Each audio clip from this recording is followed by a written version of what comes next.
There's this Oscar Wilde quote that strikes me as something completely true and maybe not quite accurate, and that is that everything that is popular is wrong. Now, growing up, I was one of those obnoxious people that judged you if you listened to anything popular on the radio. I only listened to punk rock and like indie music, and if you like something that got played on the radio like Madonna, then I just thought you were another sheep following the herd. But you know what? That was just a position for me to be self-righteous from, and I probably did that because I felt unlovable in some way, and so I had to manufacture reasons that I was better than you. Anyway, outside of my own young insecurities, I did love the music that I grew up on, and I still do, and it didn't sound like everything else. It sounded new and fresh and different, and it spoke to me in ways that other music didn't. It made me feel like the people in those bands were somehow like me, that we shared interest or hobbies or maybe home lives, and I don't know, I felt connected to it. So you're probably sitting here thinking that's great, Parker, but what in the world does this have to do with business? And I'm getting to that. So what I'd say is that I'm a firm believer that when you figure out who your customer is, your brand and your copy and your marketing will speak to them in the same way that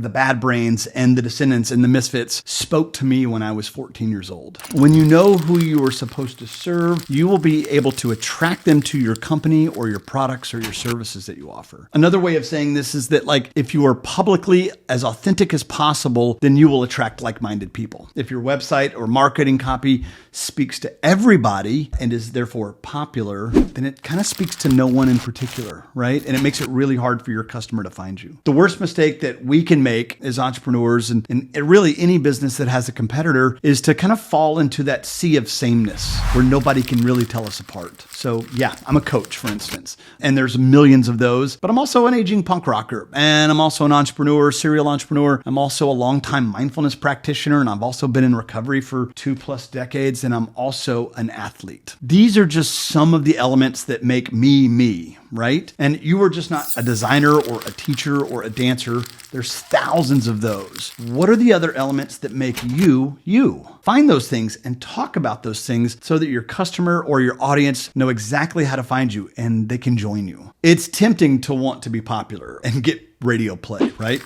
Popularity feels like success. But I'd prefer a small group of people genuinely appreciating the work that I'm putting out. And I will take that level of connection over popularity any day of the week.